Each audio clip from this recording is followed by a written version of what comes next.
بسم الله الرحمن الرحيم.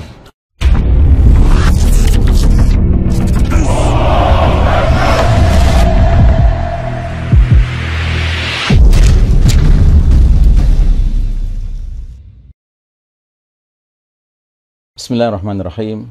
Assalamualaikum warahmatullahi wabarakatuh. Alhamdulillahirabbil alamin. Wassalatu wassalamu ala asyrafil anbiya'i wal mursalin sayyidina Muhammadin wa ala alihi wa sahbihi ajma'in. Faqala Allah ta'ala fi kitabihil karim ba'da a'udzubillahi minasyaitonir rajim. Ya ayyuhalladzina amanu taqullaha haqqa tuqatih wa la tamutunna illa wa antum muslimun. Jamaah sekalian rahimakumullah, taqabbalallahu minna wa minkum siyamana wa siyamakum. Aid Mubarak, ya. Kita berada di awal Syawal 1441 Hijriah. Semoga Allah Ta'ala menerima amal siyam, amal qiyam kita di bulan Ramadan kemarin dan berbagai amal kita yang lainnya, amal saleh, amal ibadah. Dan semoga yang sangat penting Allah Ta'ala memasukkan kita ke dalam golongan al-muttaqin. Sebab syariat siyam ini ujungnya kata Allah, la'allakum tattaqun, agar kalian menjadi orang-orang bertakwa. Saudara sekalian rahimakumullah, kita teruskan pembicaraan kita mengenai akhir zaman dan khususnya kita sedang membicarakan tema Zuhur Al-Mahdi, menyambut hadirnya Al-Mahdi.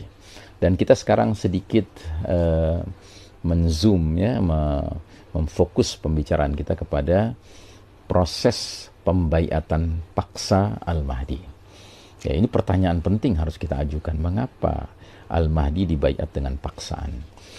Sebelumnya, mari kita kembali mengingat bahwa kehadiran Al-Mahdi akan menjadi turning point, titik balik, berpisahnya atau berlalunya babak keempat perjalanan sejarah umat Islam menuju masuknya ke babak kelima perjalanan umat Islam. Dan kita tahu bahwa babak keempat itu disebut oleh Nabi Muhammad SAW sebagai babak mulkan jabriyah, babak para penguasa yang memaksakan kehendak mereka. Sedangkan babak kelima adalah babak khilafatun ala minhajin nubuwah, kekhalifahan yang mengikuti metode kenabian kembali. Nah, sementara babak keempat itu adalah babak di mana kita hidup sekarang ini, babak yang penuh dengan fitnah, yang sampai-sampai Nabi mengatakan, ya, kaqita'il lailil muslim, laksana malam yang gelap gulita. Ya.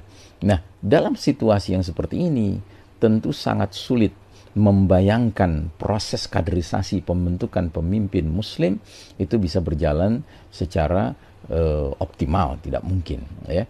Sedangkan kita kalau belajar sejarah, kita lihat bahwa pemimpin-pemimpin terbaik ini, Khulafa ar-Rasyidin, para khalifah-khalifah yang terbimbing, Abu Bakar, Umar, Utsman, dan Ali, bukan saja mereka terbimbing oleh Allah dalam hal kepemimpinan mereka, tapi mereka ini adalah sosok-sosok yang jelas-jelas dikategorikan sebagai mubasysyirina bil jannah, telah diberi kabar gembira oleh Nabi SAW akan menjadi penghuni surga. Artinya apa? Artinya memang generasi, ya, para sahabat ini, sebagaimana kata Nabi, adalah khairul qarni, sebaik-baik generasi adalah generasiku. Maka siapapun pada hakikatnya di generasi para sahabat itu, ya, layak sekali menjadi pemimpin umat ini. Tetapi kita sekarang ini akan menyongsong babak kelima, babak yang mirip penyebutannya dengan babak kedua, khilafah ala minhajin nubuwah, kekhalifahan yang mengikuti metode kenabian dalam hal kepemimpinannya. Sementara baru saja dilewati atau dilaluinya babak keempat yang merupakan the darkest chapter of the Islamic history, babak paling kelam dalam sejarah umat Islam.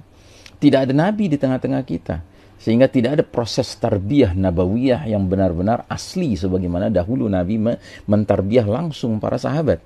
Ya, Abu Bakar Siddiq, Khalifah Rashidah pertama, itu ditarbiyah langsung oleh Nabi. Umar bin Khattab, Utsman bin Affan, Ali bin Abi Thalib, mereka ini semua adalah, ya, tulab, ya, murid-murid langsung, anak didik langsung Nabi Muhammad SAW. Sementara kita sekarang hidup di era centang perenang, ya, tidak jelas, ya, kondisi umat ini benar-benar dalam kondisi yang sangat terpuruk, ya. Kita sedang kondisinya babak belur. Nah, lalu bagaimana kira-kira kemunculan pemimpin itu? Tentunya karena tidak ada lagi nabi, karena tidak ada lagi proses tarbiyah nabawiyah sebagaimana dahulu kala, ya tidak mungkin itu berulang kembali, ya. Maka penetapan pemimpin itu sangat amat wajar jika langsung Allah Ta'ala yang memutuskannya, menetapkannya. Karenanya kita mengenal gelar Al-Mahdi itu bukan saja bermakna laki-laki yang mendapat petunjuk dari Allah, tetapi juga laki-laki yang ditunjuk oleh Allah untuk memainkan peranan spesial sebagai Amirul Mukminin fi akhir zaman.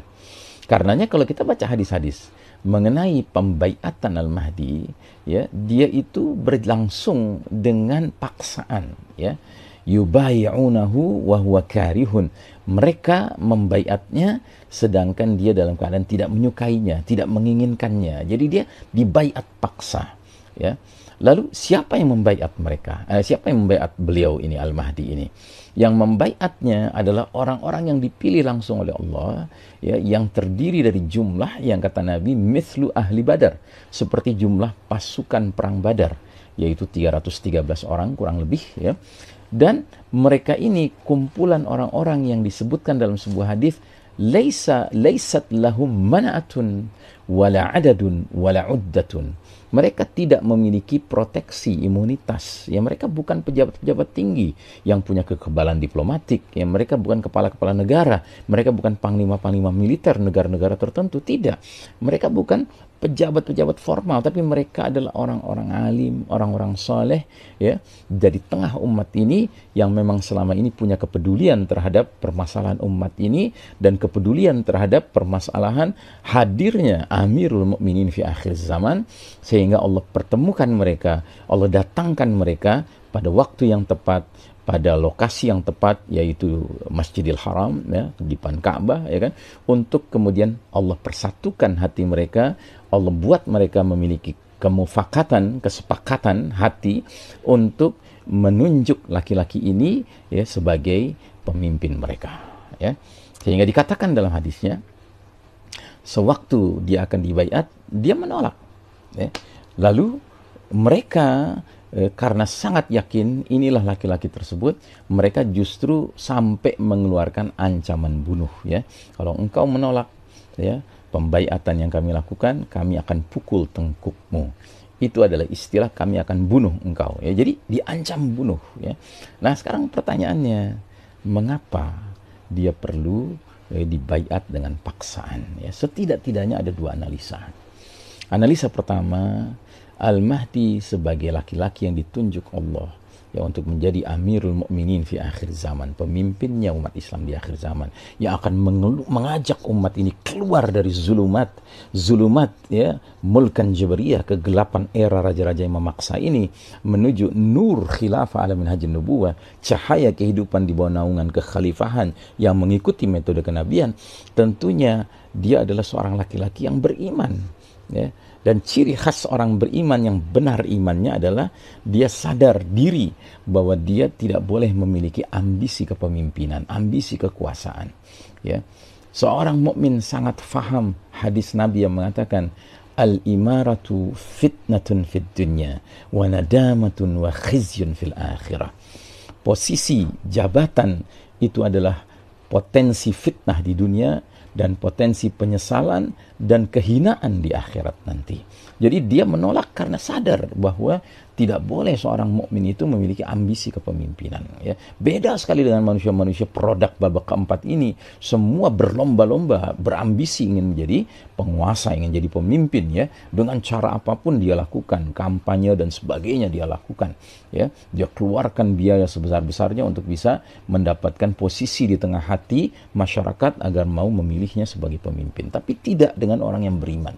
Orang yang beriman justru sangat khawatir dengan, ya, amanah jabatan kepemimpinan itu. Itulah sebabnya Al-Mahdi, ya, termasuk menolak untuk dibaiat. Padahal yang memilihnya adalah sejumlah orang yang sudah terlihat dari wajah-wajah mereka ini orang-orang alim, orang-orang saleh, orang-orang jujur, ya, siddiqin, salihin, ya. Nah, yang kedua analisanya, Al-Mahdi perlu dibaiat paksa karena Al-Mahdi tidak tahu kalau dirinya Al-Mahdi. Mengapa skenario Allah dibuat sedemikian rupa?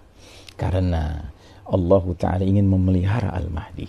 Bisa dibayangkan kalau Al-Mahdi sudah tahu dirinya Al-Mahdi, tentu orang lain bisa tahu pula kalau dia Al-Mahdi. Kalau orang lain bisa tahu dia Al-Mahdi, tentu musuh-musuh Islam cepat atau lambat juga akan tahu, mendeteksi inilah Al-Mahdi yang ditunggu-tunggu umat Islam. Dan kalau musuh-musuh Islam sudah tahu Al-Mahdi yang mana, tentu mereka akan langsung merancang program assassination, ya, program untuk membunuhnya. Nah, jadi dengan Al-Mahdi sendiri tidak tahu bahwa dirinya Al-Mahdi, orang lain pun tidak tahu, kemudian musuh-musuh Islam juga tidak tahu, maka dia terpelihara. Lalu bagaimana 313 orang ini bisa tahu? Nah, ini adalah langsung tadbir Rabbani. Ini adalah rekayasa Rabbani, rekayasa Allah Ta'ala. Karenanya disebutkan dalam sebuah hadis sahih, ya, riwayat Ibnu Majah dan juga riwayat Imam Ahmad, Al-Mahdiyu minna ahlal baiti yuslihuhullahu fi laylah. Al-Mahdi itu dari keturunan kami, yaitu ahlul bait, ya, diislah, diperbaiki oleh Allah, ya, keadaannya dalam satu malam. Masya Allah Ta'ala. Ya, di dalam kitab ensiklopedia akhir zaman, ketika Al-Mubayyad mengomentari hadis ini, beliau mengatakan, ini bukan berarti sebelum Al-Mahdi dibaiat, sebelum dia kemudian disepakati menjadi pemimpin umat ini, dia adalah orang yang banyak maksiatnya, dia adalah orang yang banyak terlibat dengan kemungkaran dan kezaliman. Bukan. Dia orang soleh selama ini, cuma kesolehannya selama ini tidak kemudian serta-merta menjadikan dirinya memiliki kapabilitas dan kemampuan menjadi pemimpin. Tetapi pada malam tertentu itu, ketika Allah mengislahnya, memperbaikinya, tiba-tiba keesokan harinya dia tampil sebagai seorang laki-laki yang memiliki capability, memiliki kapasitas, memiliki kesanggupan yang mumpuni untuk menjadi pemimpin kaum beriman. Nah, jadi uniknya seperti itu, bahwa Al-Mahdi benar-benar sosok yang sebelumnya tidak diduga oleh banyak orang, dia inilah Al-Mahdi. Ya, tetapi bagi kalangan tertentu yang memiliki kedalaman ilmu, yang memiliki kedekatan dengan Allah Ta'ala, mereka mungkin sudah menduga-duga, mereka mungkin sudah bisa meraba-raba. Nah, sampai pada hari di mana Allah kumpulkan mereka, orang-orang alim ini, orang-orang soleh ini, di suatu tempat yang Masya Allah, yang merupakan salah satu tempat tersuci di muka bumi, yaitu di Masjidil Haram, di depan Ka'bah. Mereka kemudian dipersatukan hatinya, ya, disepakatkan hati mereka, ya kan, untuk kemudian memilih laki-laki ini, mengangkat laki-laki ini sampai ke tingkat pengangkatannya, pembaiatannya bernuansa paksaan. Nah, jadi saudaraku rahimakumullah, dengan cara demikian, ya, siapa yang bisa menyangka bahwa laki-laki inilah Al-Mahdi? Ya, tidak ada yang bisa menyangka. Dan ketika peristiwa ini akhirnya terkabarkan kepada pihak lain, ya, maka serta-merta ada satu pasukan dari arah Syam yang memusuhi Al-Mahdi, ya, dikirim untuk memerangi mereka. Tetapi pasukan ini yang melewati jalur darat, ya, dari arah Syam, sudah melewati Madinah, belum sampai ke Mekah. Di antara Madinah dan Mekah, di satu wilayah yang mencakup Zulhulaifah, tempat mikot, tempat orang berihram, ya. Di wilayah itu disebutkan sebagai Al-Baida, ya, gurun pasir, ya. Di situ terjadi khasfun bi jaziratil Arab, pembenaman bumi di Jazirah Arab, yang sekaligus membenamkan pasukan jahat yang ingin memerangi Al-Mahdi dan orang-orang yang berbaiat pada Al-Mahdi ini. Dan begitu peristiwa pembenaman pasukan ini terkabarkan kepada kaum muslimin di seluruh dunia, serta merta mereka pun menjadi sadar dan yakin Al-Mahdi sudah hadir. Dan ini berarti perintah Nabi sudah berlaku pada pundak setiap muslim, bahkan muslimah. Nabi bersabda, فَإِذَا رَأَيْتُمُوهُ فَبَايِعُوهُ وَلَوْ حَبًّا عَلَى الثَّلْجِ فَإِنَّهُ خَلِيفَةُ اللَّهِ Al-Mahdi. Apabila kalian melihat tanda-tanda kehadiran Al-Mahdi, berbaiatlah kepadanya, sekalipun harus merangkak-rangkak di atas salju, karena sesungguhnya dialah Khalifatullah Al-Mahdi. Nah, jadi saudaraku rahimakumullah, sejak saat itu kaum muslimin, mukminin yang faham akan segera berbondong-bondong datang untuk melakukan pembaiatan di depan Ka'bah, dan ini bahkan mencakup kaum muslimin yang bukan sembarangan, tetapi mereka Abdalus Syam dan As-Saibu Ahlul Iraq, dari Syam, dari Irak, yang berarti mereka mujahidin, sudah berpengalaman berjihad fisabilillah, yang menyebabkan Al-Mahdi gelombang kedua pembaiatannya adalah mencakup angkatan perang yang siap menjadi pembela, ya, dinullah, pembela al-Islam, termasuk pembela pemimpin mereka Al-Mahdi. Saudaraku rahimakumullah, mudah-mudahan Allah Ta'ala ya menjadikan kita orang-orang yang memiliki ilmu yang bermanfaat dunia dan akhirat, dan terutama di masa-masa seperti sekarang ini, jika Allah Ta'ala menunjukkan kepada kita tanda demi tanda bahwa Al-Mahdi sudah dekat jadwal kemunculannya, semoga kita termasuk yang Allah mudahkan, Allah izinkan, Allah pilih sebagai bahagian dari Jaisyul Mahdi. Ya, demikian. Wassalamualaikum warahmatullahi wabarakatuh.